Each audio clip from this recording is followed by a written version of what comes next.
The Titans offense set to begin the drive. A strong showing their last time out. They scored the touchdown, but Charles, they looked up and they're still down double digits, so you feel like just to keep pace, this drive probably needs to end in the end zone as well.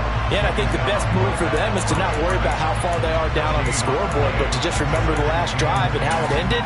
Go ahead and try and repeat that. Then you can look at the scoreboard and see where this game is.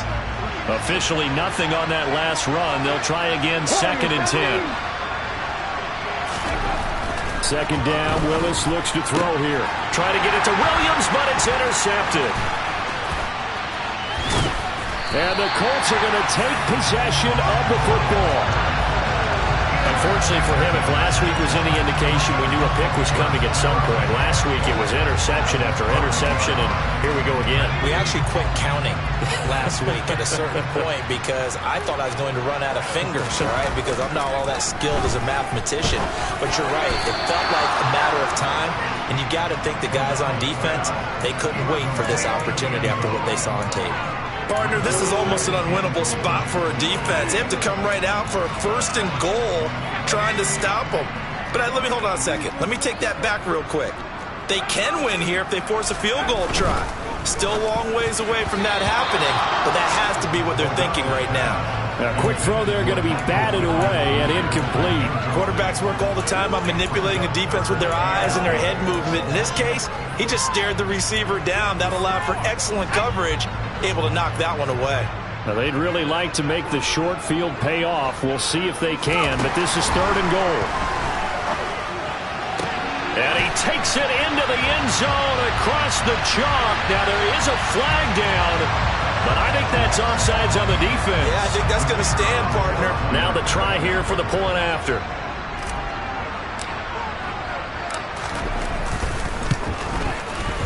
And the lead is up to 18 now.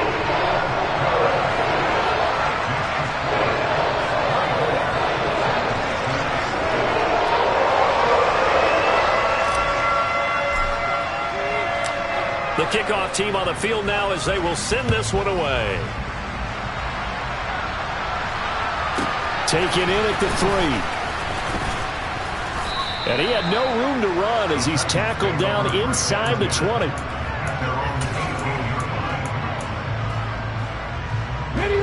First and 10 now. Willis and the Titans at their own 18.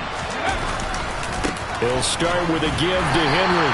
And he'll fight forward on the straight-ahead running for just a couple of yards. 2nd down.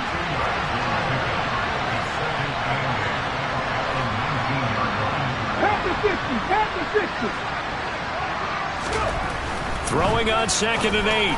Willis. And it's hauled in by Austin Hooper. And he's taken down but able to slip across the 35. First time they've hooked up here. Good for 17 and a 1st down.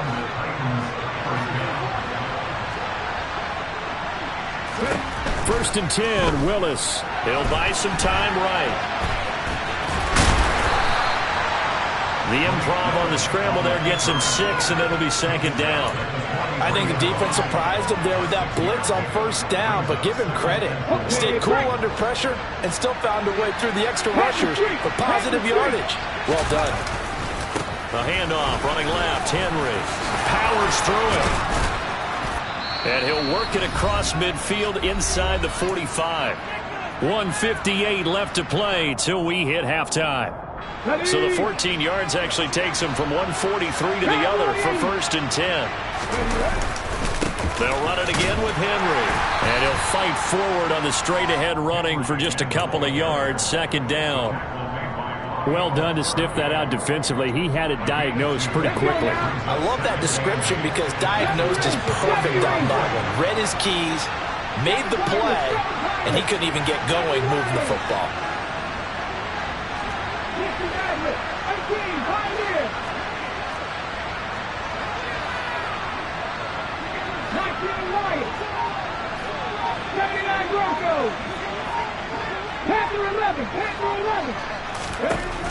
Now they'll look to Willis to pass it here. And he'll be brought down by the Colts. Credit with the sack to the Oregon Duck, DeForest Buckner. They just gave up a sack there, and if I'm not mistaken, they gave up 4 last week, didn't they? Yes.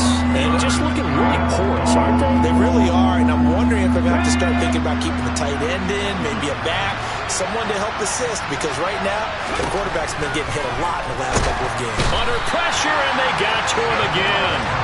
DeForest Buckner drops him again for the second straight play, and it brings up 4th down. Well, that's a pretty darn good start to his season, huh? A sack in the opener, adds a second one here. That tells you about his offseason. He came in determined to have a big year, and it's paying off. And this one will not get there. It's off to the left anyway. It's no good, and the deficit will stay at 3 scores. It's hard to be surprised at the miss there with the way this first half has gone. Here they were hoping to get some sort of momentum to carry them into the locker room, but even this doesn't pan out. On 1st down, O'Donnell. And he's going to hook up with his big tight end, complete. Now a timeout called with 3 seconds to go. And, of course, they're in field goal range in the final seconds of this first half. So 3 seconds here remain in the half. On is the field goal unit to see about getting 3 points.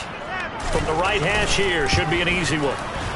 And his kick is right there. It's good. So we hit halftime here in Indianapolis with the Colts on top. As we'll send you down to Orlando, we check in with Jonathan Coachman for our EA Sports Halftime Report. Coach.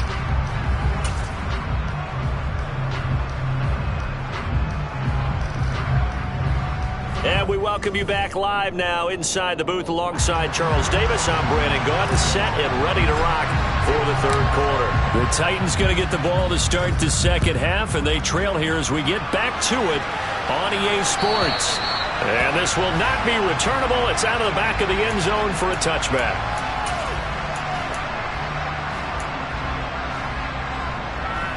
The Titans offense set to begin the drive.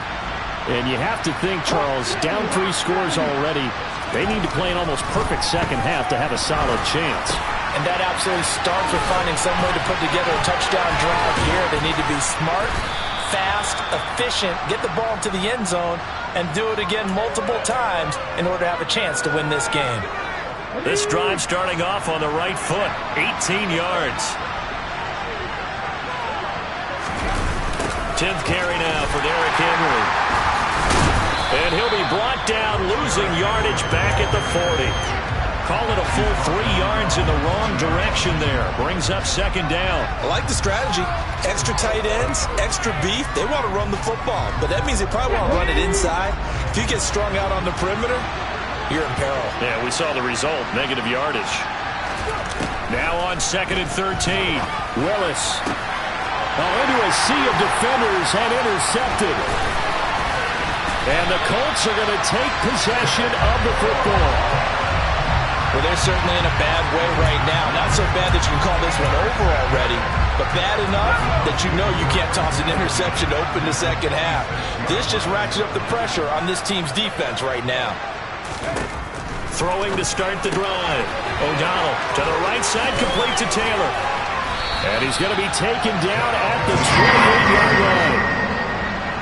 And while we may be looking at the scoreboard, this offense certainly is not, because they're showing no signs of backing down, even with a 3-score lead here in the 3rd quarter. I think they keep taking their shots. They've seen blown leads happen throughout this league. They don't want to fall victim to it themselves. A quick throw knocked away. It's incomplete. That's not the first time they've gone his way on this drive, and they were obviously keyed into him because they were there to help break that pass up. So now they'll come up on 2nd and 10, once again from the 28.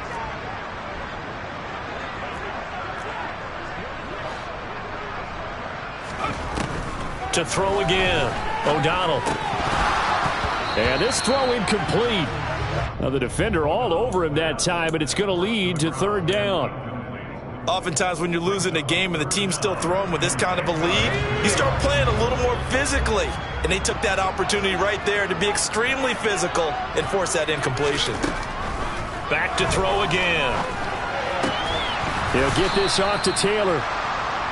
So nothing doing there, and that's going to bring up a 4th down. Excuse my snarkiness here, but isn't the idea of completing a pass supposed to mean